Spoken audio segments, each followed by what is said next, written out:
महाराष्ट्र राज्यातील मराठवाड्यातील नामवंत असलेलं परभणी शहराच्या मध्यवर्ती वस्तीमध्ये परमपूज्य बोधिसत्व डॉक्टर बाबासाहेब आंबेडकरांच्या पुतळ्यासमोर भारतीय संविधानाची प्रतिकृती उद्देशिका असलेली काचेचं शिल्पसृष्टी त्याच जिल्ह्यातील मिर्झापूर तालुक्यातील एका माथेफिरून त्या प्रतिकृती तिथून घेऊन ते फाडण्याचा आणि तोडण्याचा प्रयत्न त्या ठिकाणी केला।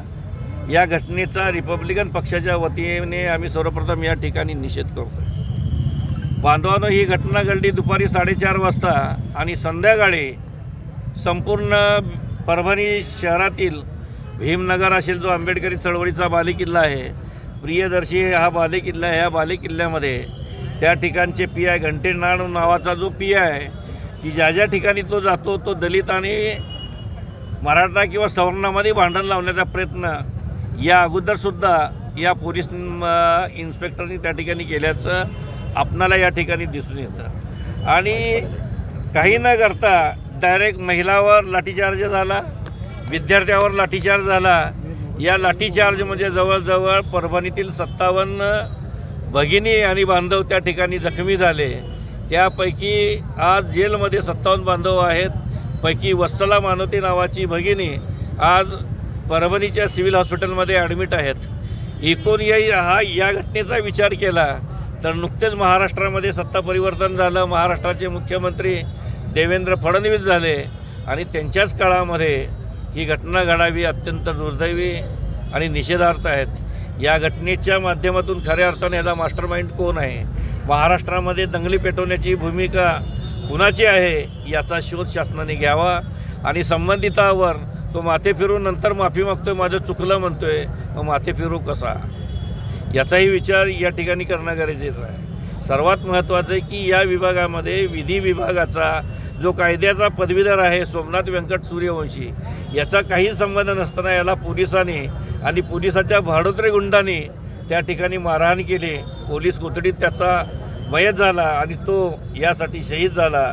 त्या शहीदाला आम्ही रिपब्लिकन पक्षाच्या वतीने या ठिकाणी भावपूर्ण आदरांजली वाहतो आणि या घटनेची CBI मार्फत चौकशी करावी अशा पद्धतीची मागणी रिपब्लिकन पक्षाचे राष्ट्रीय अध्यक्ष तथा देशाचे नेते केंद्रीय सामाजिक न्याय राज्यमंत्री नामदार रामदासजी आठवले हे स्वतः परवा 14 तारखेला त्या ठिकाणी जाऊन समक्ष जिल्हाधिकारी, जिल्हा पोलीस प्रमुख यांची भेट घेतली आणि त्या भेटीमध्ये त्यांनी ही CBI चौकशीची मागणी केली। आज आठवले साहेब महाराष्ट्राचे मुख्यमंत्र्यांशी भेटतील आणि त्यांना CBI चौकशीच्या मागणीचं रिपब्लिकन पक्षाच्या वतीनं निवेदन देतील। हा निदर्शने आणि धरण्याचा कार्यक्रम संपूर्ण महाराष्ट्रामध्ये एकाच वेळेत घेण्याची भूमिका की जेणेकरून सोमनाथ सूर्यवंशीला न्याय मिळेल आणि या राज्यातील जे 13 कोटी जनता आहे या 13 कोटी जनतेला एक चांगलं प्रशासन या माध्यमातून देऊ। गेल्या अनेक वर्षापासून महाराष्ट्रामध्ये दंगली नाहीत, कोणीतरी दंगली घडवण्याचं षडयंत्र रस्ते काय याची सखोल चौकशी करावी आणि जो मास्टरमाइंड आहे त्याच्या मागचा त्या मास्टरमाइंडला शोधून खरं तर हा माथे फिरून नाहीत, पवार नावाचा माणूस आहे, पण आता पवार हे सर्व जाती धर्मामध्ये येतात, कुठल्या जातीचा तो भाग नंतरचा, परंतु या पवारला शिकवणाऱ्याचा मास्टरमाइंड कोण आहे त्याची अधिक चौकशी करून संबंधितावर गुन्हे दाखल करून शांतता महाराष्ट्रामध्ये राखावी अशी रिपब्लिकन पक्षाची मागणी आहे। या माध्यमातून CBI चौकशीची आम्ही मागणी करतो आणि CBI चौकशीच्या मागणीतून सत्य बाहेर पडेल, सत्य बाहेर पडल्यानंतर त्याच्यावर कारवाई करावी, अन्यथा रिपब्लिकन पक्ष संपूर्ण महाराष्ट्रामध्ये यापेक्षा मोठं आंदोलन करण्यात येईल अशा पद्धतीचं आश्वासन किंवा आदेश राज्याचा अध्यक्ष म्हणून मी संपूर्ण महाराष्ट्राच्या जनतेला देतो। धन्यवाद। आंबेडकर अनुयायाला काय आवाहन कराल? या ठिकाणी संयम राखावा, कारण ही आपल्याला उचकावण्याचं काम आहे।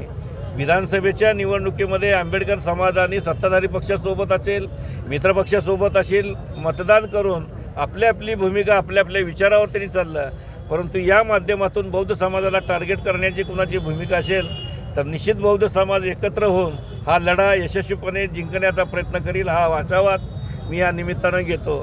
गेल्या अनेक वर्षामध्ये महाराष्ट्राचा जरी इतिहास आपण बघितला, 2008 साली खरलांजीच्या दंगलीनंतर महाराष्ट्र शांत आहे आणि आज कुणीतरी महाराष्ट्र पेटवायचं काम करतोय। दलितांना, मराठ्यांना आणि इतर सुवर्णांना पेटवून खऱ्या अर्थानं या दोन समाजामध्ये भांडणं लावण्याची भूमिका ज्याची कुणाची असेल ती भूमिका उधळून लावण्याचा प्रयत्न या ठिकाणी बौद्ध बांधील करतील हा आशावाद या निमित्तानं देतो।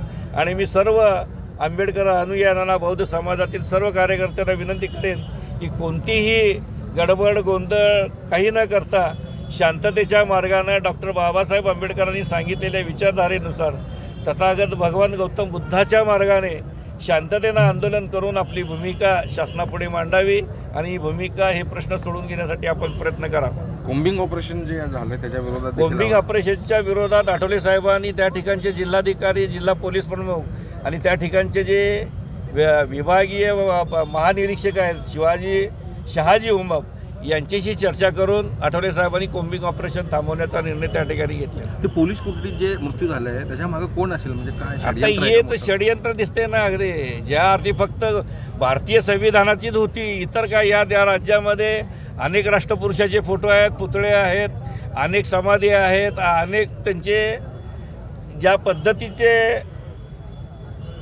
स्मारकं आहेत तिथं न होता फक्त आंबेडकरी समाजाला करायचं, कारण आंबेडकर समाज हा भावनिक आहे, तत्पर उत्तर द्यायला तयार होतोय आणि केवळ ह्या समाजाला हुसकवण्याची कुणाची भूमिका आहे हे सत्य जनतेपुढे यावं. महायुतीचं स्वागत हे अशा घटनेने करायचं की विरोधकाचा डाव असू शकतो?